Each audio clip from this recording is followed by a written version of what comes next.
Ok. Bueno, ahí me dice el recording. Bueno, cuéntenme qué es lo que en todo caso ustedes creen que pueden tomar, que sea capitalizable, que sea potable, digamos, de estos textos que yo les dije que lean. ¿Qué cosas les parecieron interesantes, qué cosas no les parecieron interesantes y eso? Perdón, ¿puedo decir algo breve sobre los textos?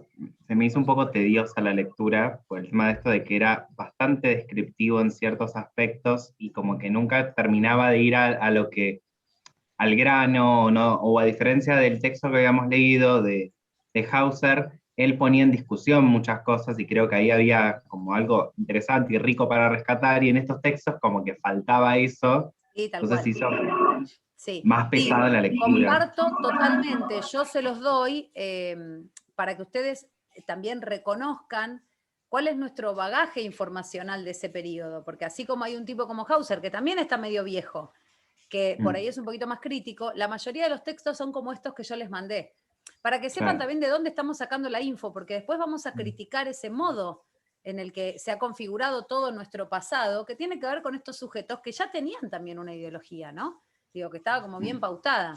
Loren, dime, que levantaste la manita. Sí, yo comparto igual lo que dice Juanma, pero como vos decías antes lo que preguntaste, como que les hizo, no sé si es hacer un clic o digamos como que quise enfatizar en eso, en pensarlo de otra manera. Para mí tiene que ver, es el tema en el primer texto del tema de las islas, en que me hizo pensar mucho, no solamente en Creta en sí, sino en otras civilizaciones que también se crearon en las islas y tienen un poco esa mentalidad. Yo, por ejemplo, tomé una de las que más conozco, que es la británica, principalmente lo que es la inglesa, en donde ellos tienen, digamos, un carácter completamente cerrado que muchas veces no solo se da por el clima, sino también por el entorno en donde viven y las decisiones que toman, las maneras, digamos, autoritarias que tienen hacia otros países, como tanto lo tuvieron los británicos, no solo con nosotros, sino mucho tiempo antes también en China, India y demás, y esa ideología en donde, digamos, cada uno digamos, de los habitantes que viven en la isla, se cree también que es un poco un enviado de Dios, como decía en el texto, porque Dios nos puso, o los dioses, nos pusieron en este entorno tan hostil. También me puse a pensar sobre en qué representaban las islas, tanto en la antigüedad también como un poco más en la modernidad, y era también un lugar donde se recluía a la gente, por ejemplo, en cárceles, como puede ser en Tierra del Fuego, en Alcatraz. Estados Unidos en Alcatraz, exactamente. Bueno, acá también en Argentina hubo varios presos políticos, que ahora no me sale el nombre de la isla. Martín García. Martín García. Martín García, Donde estuvo exactamente. Perón. Exactamente. Fernando de Noronha, que es un lugar maravilloso que está en Brasil, ni siquiera es Brasil, o sea, está en el medio de la nada, que ahora es un lugar turístico carísimo, pero sí, claro. Sí, comparto totalmente, sí. Y también una cosa linda para sumar, ahora te dejo seguir, que es que nosotros no tenemos una relación, nosotros tenemos una ciudad, como, digo, yo soy nativa de acá, digamos, de Buenos Aires, pero tenemos una ciudad que en general le da la espalda a la costa, le da la espalda al río, ¿no? Ahora, después hicieron Puerto Madero, pero nunca hemos entubado nuestros ríos, no hemos hecho puentes, no hemos dejado que circulen. Y los griegos y los ingleses, y digo, tienen un vínculo con el mar como una suerte de brazo abierto. El mar no es una amenaza, el mar es la posibilidad de acceder al mundo, es la posibilidad del comercio, la posibilidad de culturas nuevas, es otro el vínculo que tienen con sus orillas. Y ya me pongo re filosófica, pero bueno, se las tiro así nomás. Cuando vieron que uno tiene un vínculo con su propio cuerpo, tal como tiene un vínculo con su propio espacio, con su propia tierra, su territorio. Cuando uno tiene un territorio donde los bordes son abiertos al mundo, se piensa de una manera. Y cuando tiene un cuerpo protegido entre montañas, sin vínculo, ¿no? Digo, se piensa de otra manera. ¿Cómo pensamos nuestros bordes también, ¿no? ¿Dónde terminamos nosotros? Esa es una para abrir. Y querías decir algo más, Loren, perdón que te interrumpí. Sí. No, es que simplemente esto para cerrar un poco lo que vos decís, como antes lo veía, yo lo veía el tema también de ellos estarán en un lugar tan central, porque literalmente estaban justamente lo que sería en el epicentro, sí. donde era el mundo de la civilización, y estaba también digamos, compartiendo con culturas muy fuertes, ya sea con Grecia continental, con Egipto, con Libia, demás, Y eso también a ellos les fomentó en sí que sea como el punto de encuentro también, ya sea para traer esto que yo, no sé si lo decía en el texto o si es que yo lo busqué por aparte, digamos, pero que muchas, digamos, de las vegetación y sobre todo de las plantas o semillas que llegaron hasta Creta fueron traídas de Egipto muchas. Y eso como que también se fue absorbiendo, o sea, ellos mismos fueron como absorbiendo cosas de distintos lugares, y eso también hizo que su cultura también renazca de otra forma y evolucione de otra manera. Y justamente el estar tan alejado de lo que era lo continental, también lo decía en el texto, hizo que, por ejemplo, las mujeres puedan mantener un orden, siendo que en la mayoría de lugares continentales no la tenía la mujer, digamos, la parte del mandamiento, por así decirlo. Toda la era minoica es básicamente casi amazónica, ¿no? Digamos, es básicamente matriarcal y tiene que ver con Creta. Si ustedes hoy van a Creta o a Rodas y le preguntan a la gente que vive ahí, si son, en general uno pregunta cuando viaja, ¿vos sos griego o sos español? Eso porque hay mucho cruce, hay mucho turista y también hay mucha persona de otro lado que fue a vivir ahí. Te dicen, no, yo no soy griego, yo soy de Creta. O yo soy de Rodas, ¿no? El nivel de identidad y de permanencia es gigante. Pero viste, profe, que lo pone re en duda, o sea, como que cuestiona todo el tiempo el texto, el rol de la mujer, como que dice... Ahí va, ahora hablamos de eso, pero era porque Tobías había levantado la mano, y solo quiero, que no quiero que se me escape, que en esta relación isla de Inglaterra, digamos, propiamente dicha, isla de Creta, de la que quieran, Mykonos, lo que quieran, o Santorini, el clima de Inglaterra es un clima de mierda, ya lo conocemos, ya sabemos, es un clima, hace mucho frío, es muy hostil, qué sé yo. El clima de las islas griegas es paradisíaco, es paradisíaco. En general, el invierno más terrible llega a tener temperaturas mínimas de 13 grados, con lo cual siempre el mar abraza, es cálido, el sol acompaña. Es distinto el vínculo que se tiene con la naturaleza, que no es de dominio, es de abrazo, ¿no? Digamos, cuentan con esa posibilidad. Más allá de una tierra relativamente fértil digo, porque esto está en los textos, en Grecia solo se cultiva olivo, que es el aceite, el líquido de oro, le decían ellos al aceite de oliva, y solo pueden criar corderos, no pueden criar vacas. Entonces comen carne de cordero, el olivo, y bueno, frutas y verduras y qué sé yo, pero es muy limitado también lo que pueden. Y bueno, por supuesto la pesca, porque tienen otro vínculo con el mar, ¿no? Bien, perdón, Tobías. Antes de que hable de Toto, puedo aclarar una última cosita que me hiciste acordar, que también investigué. Es súper cortito, Toto, perdón. Lo último que era es que esto de investigar esto de leer, también me llevó a investigar un poco por el lado de la historia de Creta durante la Segunda Guerra Mundial, que es un tema que a mí me apasiona mucho, y nunca me interesó el tema de Grecia en general, no me interesó. Bueno, parece que fue bastante difícil para los italianos, que son los primeros que quisieron tomar por lo menos Grecia continental, llegar hasta ahí. Después los ayudaron los alemanes nazis en ese momento, y cuando tomaron Grecia continental, que la tomaron literalmente, creo que en 15 días, si no me equivoco mal, después les quedaba Creta, o todas las islitas, porque hay varias islitas. Cuando llegan hasta Creta, notan una resistencia enorme, las tropas alemanas, que son, bueno, de altísimo calibre, porque son las alpinistas las que llegaron hasta ahí. Entonces, un comandante, y Hitler obviamente, mandan a lo que sería las Fallschirmjäger, que son los paracaidistas alemanes, que son la tropa más élite de Alemania, básicamente. Bueno, ellos tardan literalmente por el amor que tenían los cretenses a su propia tierra y por el entorno tan conocido que ellos le tenían, digamos, tardan desde mayo hasta casi agosto tomarla solamente Creta. Y digamos, fueron una de las mayores pérdidas para Alemania, por, digamos, como el amor cretense que le tenía a la gente, y esto lo define el comandante alemán, que al final terminan tomando, ¿no? Creta, lo define como...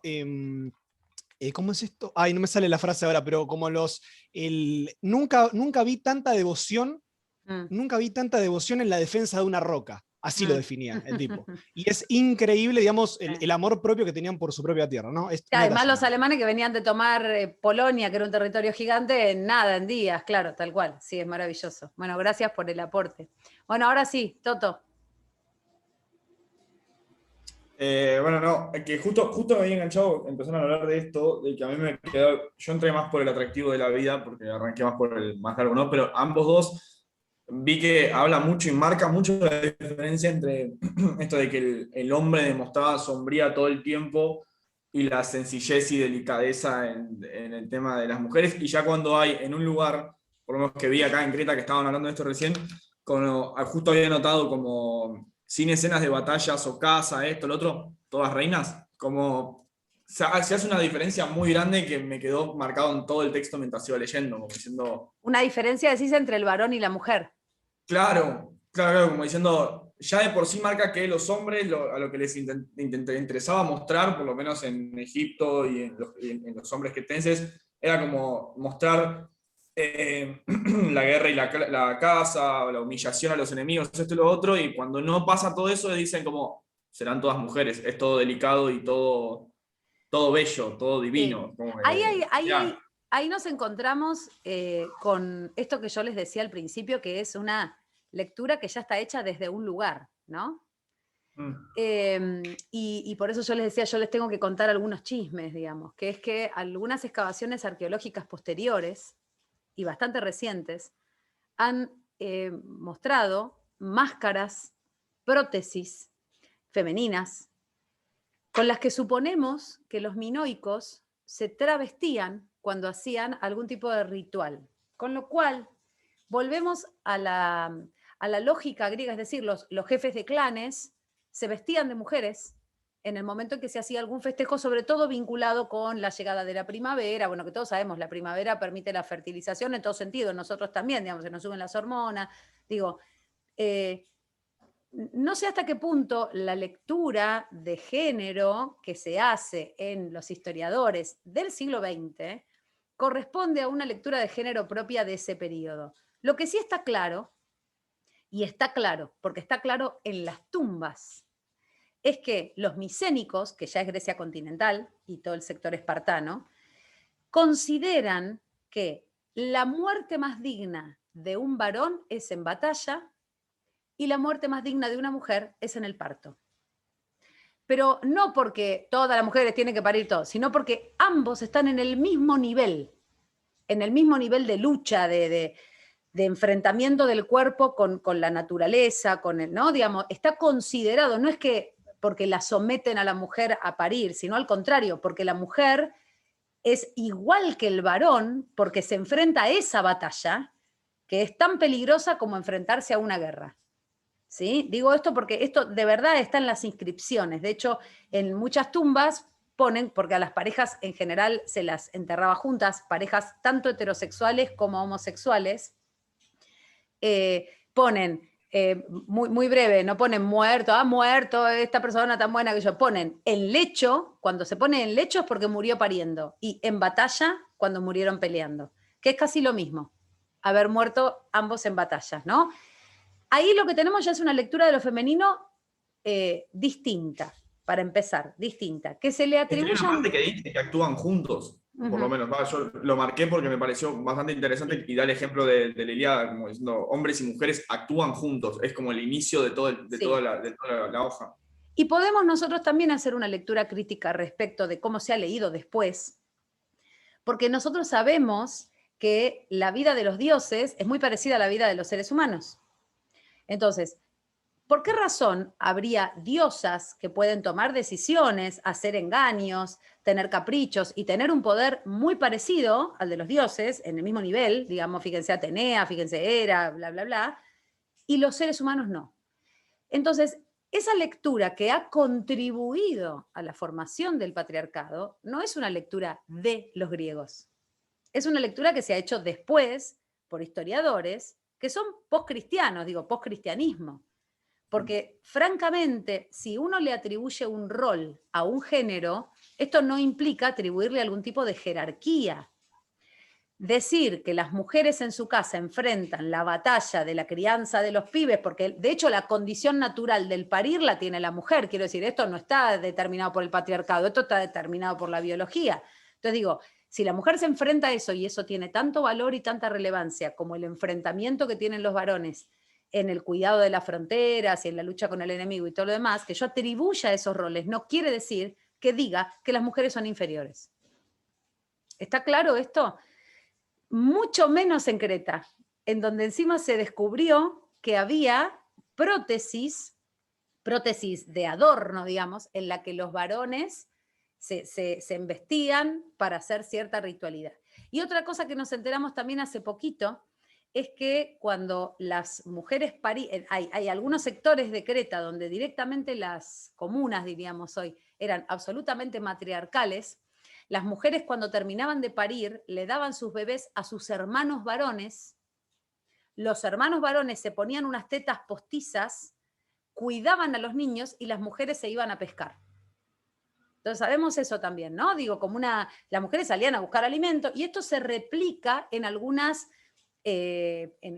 clanes y en algunas tribus de Amazonas, donde de la Amazonas geográfica, quiero decir, ¿no? Digo, donde las mujeres paren porque les toca parir, digamos, y le dejan los pibes a los varones para que los cuiden y se van a conseguir el alimento, ¿no? Para que nos salgamos de esa estructura de qué hijos de puta, desde los griegos, que las mujeres nos vienen relegando, bueno, tal vez no están así, ¿sí?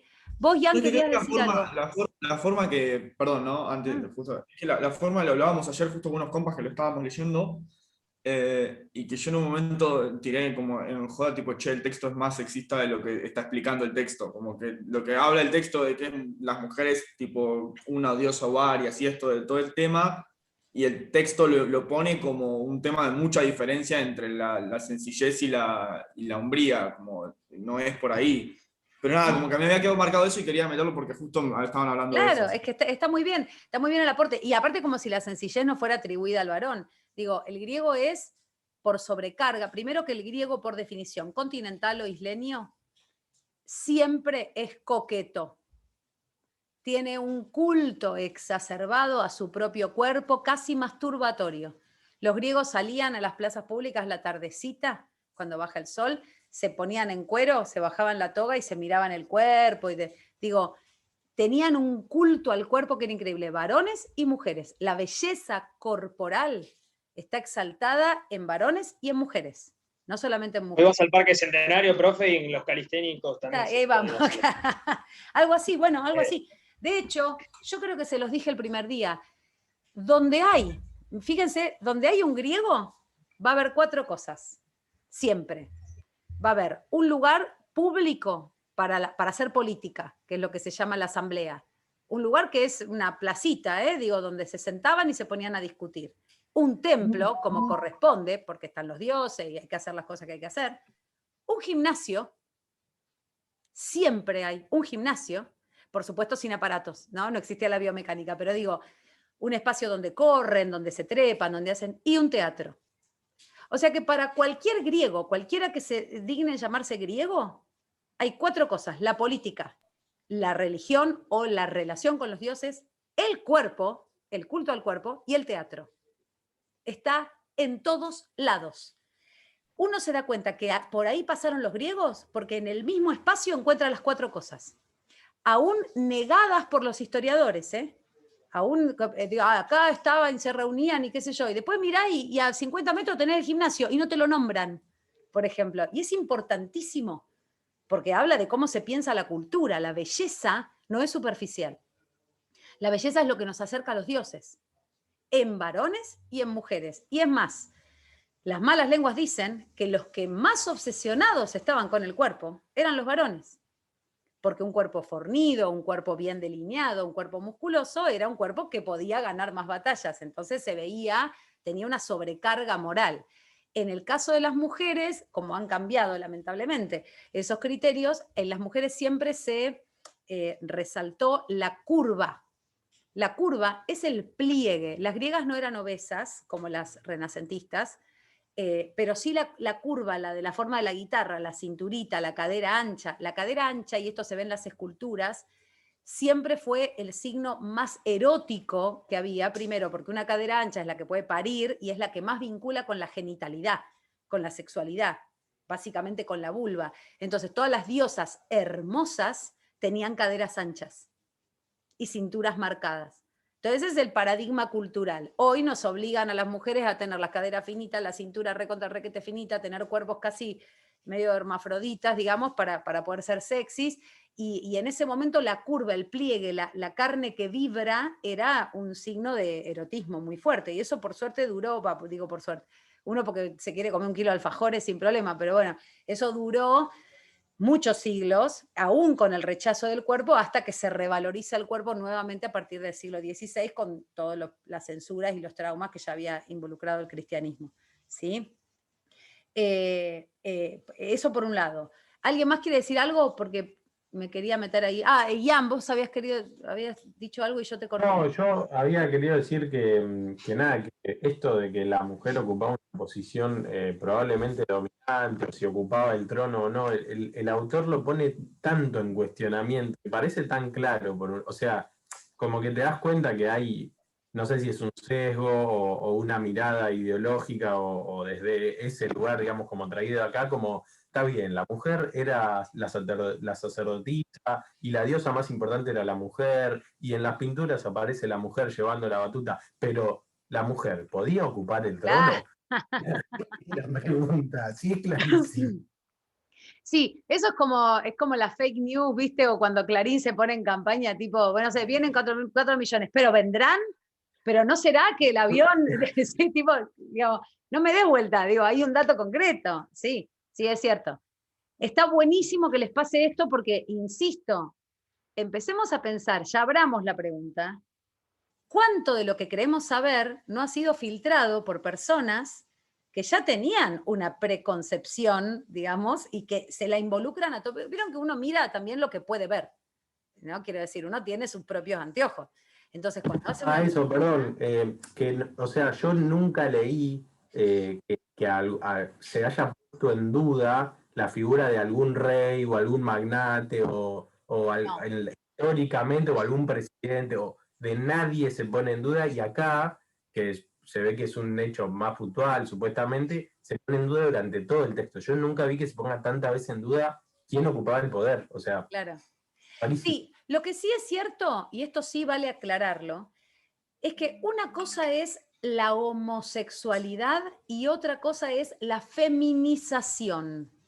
Y en realidad el término que usan los griegos, feminización, es demasiado sofisticado. Es mariconada. La traducción literal es lo que nosotros hoy traduciríamos por mariconada, ¿no?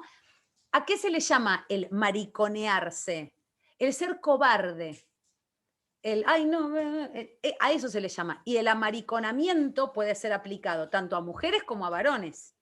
Porque una mujer que se desmaya porque ve un poquito de sangre es maricona para los griegos, pongámosle, ¿no? Digo, es un término, no parece técnico, pero en realidad es la mejor traducción. Y un varón que le tiene miedo a entrar en batalla o que no sé qué, se le dice maricón. La relación entre el homosexual y el maricón, porque tiene actitudes femeninas, ya está atravesada por otra lectura, que sí es la lectura del patriarcado, no es la lectura de los griegos. Para un griego, ser homosexual no tenía nada extraordinario. De hecho, no existía la categoría de homosexual porque eran seres sexuales y vos podías estar con un varón o con una mujer sin el menor inconveniente, pero sí estaba mal visto las actitudes de cobardía. A eso le llamaban el amariconamiento. Entonces la lectura que después hizo Occidente es, bueno, maltrataban a los homosexuales porque tenían actitudes femeninas. Guarda, porque yo les estoy diciendo que los jefes de las tribus se vestían de mujeres y no hay nada más maricón para nuestro sentido vulgar que vestirte de mujer, que travestiste. Sin embargo, travestirse no era visto como amariconamiento, digamos. Embellecerse, pintarse. Los varones se pintaban. Sobre todo los de Minos, se resaltaban los ojos con negro, con una especie de polvito negro muy parecido a ese polvo de la India, que ahora no me acuerdo el nombre. Se resaltaban, se curvaban las pestañas, se afeitaban, ¿no? Se ponían aceites en el cuerpo para que le brillen los músculos. Digo, nosotros a eso hoy le aplicaríamos una lectura de eran metrosexuales. Sin embargo, no, eran re varones para los griegos. Y atraían tanto a varones como a mujeres. Yo cuando les digo que es una civilización donde me encantaría haber nacido, digo, tiene que ver más con estas cosas, ¿no? Digo, donde todavía no existían la gran cantidad de conflictos que después vinieron vinculados con el cuerpo y con la sexualidad, que hicieron que si te vestís bien te sentís mal, si te vestís mal te sentís mal, si sos gordo te sentís mal, si sos flaco te sentís mal. Digo, siempre hay un problema con el cuerpo, ¿no? Digo, siempre hay algo que por alguna razón no va, digamos, y una suerte de rechazo al propio cuerpo, que es lo único que tenemos. Bueno, los griegos no tenían eso. Y los romanos tampoco, menos. Los romanos eran un poquito más brutos que los griegos, pero tenían el mismo culto a los placeres, ¿sí? Tomemos eso, aunque esté filtrado por estos autores, que yo ya diría casi decimonónicos, ¿no? Que tienen como una manera de pensar más del siglo XIX que del siglo XX, que tratan de aplicarle categorías contemporáneas y modernas, ni siquiera contemporáneas, a un periodo en el que no existía el cristianismo. Básicamente, no existía el cristianismo. Un mundo ideal, casi, ¿no? Porque cuando yo digo no existe el cristianismo, lo que digo es que no existe la censura, no existe el rechazo al cuerpo, no existen las idealidades absolutas, los dioses machos únicos que nos dicen cómo tenemos que vivir. Existen otros dioses dentro de los cuales están las mujeres. Fíjense que hay un episodio, no sé si saben quién es Tiresias. ¿Lo conocen más o menos? A ver. El ciego que está en el inframundo y que adivina, el adivino, una especie de... Es adivino, es ciego, como Cassandra, ¿no? Digo, siempre el que ve el futuro, qué sé yo, siempre te dan la evidencia por un lado y te la sacan por el otro, digamos, sí. Bueno, Borges, que se quedó ciego sí. cuando le dieron las llaves de la Biblioteca Nacional. Sí. Bueno, a Tiresias le pasa algo parecido. ¿Por qué Tiresias queda ciego? Y aparte Tiresias es hermafrodita. No sé si saben. Sí. Hay un episodio de Hércules también, en que Hércules se viste de mujer. ¿No? Digo, los héroes, fíjense, digamos, se tienen que travestir en algunas cosas. Bueno, Tiresias es hermafrodita, tiene vulva y tiene pene. Tiene ambas cosas. Es varón y mujer. ¿Sí? No es no binaria. Es varón y mujer. Ahora, ¿por qué se queda ciego? Lo castiga Atenea. ¿Por qué? ¿Alguien sabe eso? Se supone que lo castiga Atenea porque él la ve desnuda. La puede ver desnuda. Pero Graves dice en realidad que es porque la ve masturbarse. Tiresias de pedo estaba por ahí caminando, qué sé yo, y la ve a Atenea masturbarse. Le ve la concha a Atenea. Entonces Atenea le dice, no te da el piné para mirarme a mí masturbándome, pero no porque esté mal, no te da el piné. Entonces, yo te castigo con la ceguera, pero le da el don de la clarividencia. Fíjense, ¿no? Digo, no hay como un castigo de vas a morir entre las llamas, despedazado, qué sé yo. Tipo, viste algo que no tenías que ver. Porque la concha de las diosas la pueden ver las diosas y los dioses, no los mortales, punto. Digo, es solamente por eso. ¿Por qué? Porque es algo sagrado. No porque es algo negado, porque es algo sagrado. Hay otra leyenda también vinculada con esto, que yo la usé en una obra que se llamaba Vulva, justamente, que es la leyenda de Deméter. Vieron que Deméter es la mamá de Dafne, Hades se calienta con Dafne, se la lleva al Hades, Deméter se entristece porque la hijita se la llevaron al inframundo, qué sé yo. Y el problema es que Deméter es la diosa de la agricultura. Y cuando Deméter se entristeció, no había nada, no había cultivos, no hay posibilidad de que crezcan las cosas. Entonces, los seres humanos se empezaron a desesperar porque se iban a morir de hambre, porque necesitaban que Deméter despierte, que Deméter salga de su angustia. ¿Y cómo es que Deméter sale de su angustia? La va a visitar Baubo, que es otra semidiosa medio rara, que es una vieja, fea, medio bruja, que en realidad le empieza a hacer chistes, empieza a joder, qué sé yo, y lo que decide hacer es abrir sus piernas y mostrarle la concha. Y Deméter la mira como una suerte de sororidad, diríamos, ¿no? De consonancia de género, y se ríe por la complicidad. Solo con la risa de Deméter empiezan a salir los frutos.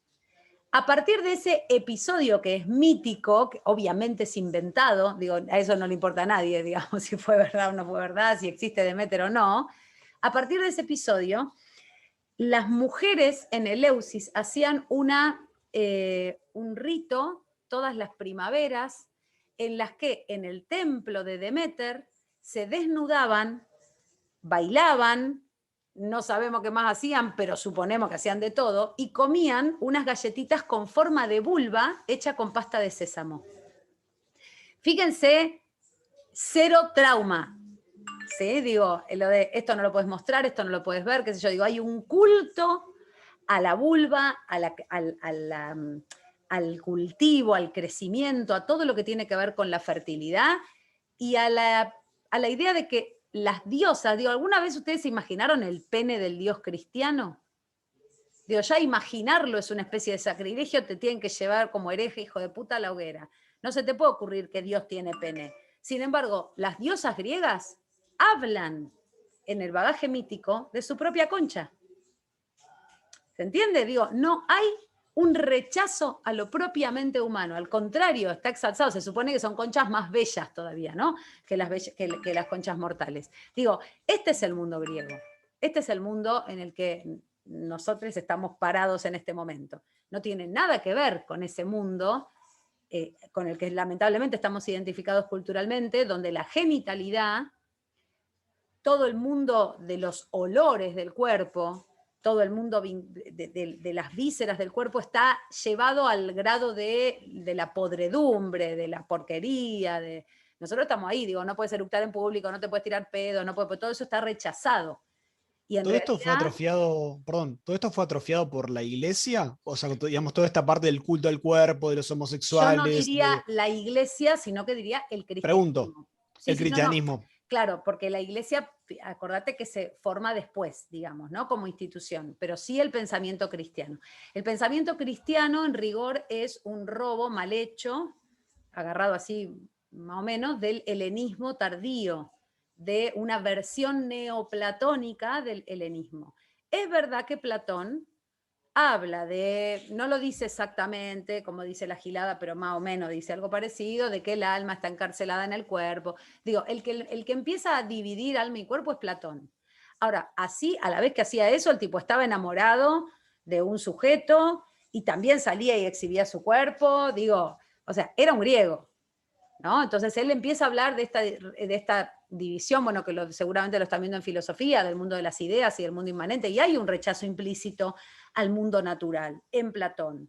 Pero seguía siendo griego, y con esto quiero decir, después vino Aristóteles, después vinieron los cínicos, después vinieron los estoicos, los epicúreos, qué sé yo, y no vino el cristianismo del platonismo. Sin embargo, el cristianismo, cuando se instala, que en rigor se instala como religión de Medio Oriente, no tiene nada que ver con los griegos, lo hace a través de un sujeto que sí tenía, que es Pablo de Tarso, que sí tenía muchos problemas con lo físico, toma otras tradiciones como la hebrea y hace una especie de link ahí medio inapropiado con el mundo griego, agarrando algunas cosas del platonismo para decir, bueno, todas las religiones y todas las filosofías del mundo hablan de nuestro Dios, ¿no? Hicieron como una apropiación que llevó por lo menos 4 siglos.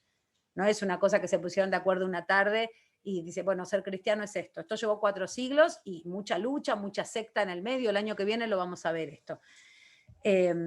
Hasta que se conforme lo que a partir del siglo IV es el cristianismo, y donde sí, de verdad, cuando uno mira las culturas precristianas, definitivamente no encuentra el rechazo al cuerpo que sí se instala con el cristianismo en Occidente, sobre todo en Occidente, ¿no? Después, a partir del siglo VII, en Medio Oriente con el Islam, que el Islam es un apéndice del cristianismo, está sacado de la religión más nueva, digamos, ¿no? Antes, a nosotros nos recuesta porque ya venimos de ahí, o sea, venimos de alma-cuerpo, el alma es eterna, el cuerpo es mortal, todo eso, digamos, nos cuesta mucho salirnos de esa estructura para pensar una sociedad y una civilización en la que no estén divididos, en la que si yo me muero hermosa, vivo en el Hades hermosa, porque yo soy mi cuerpo.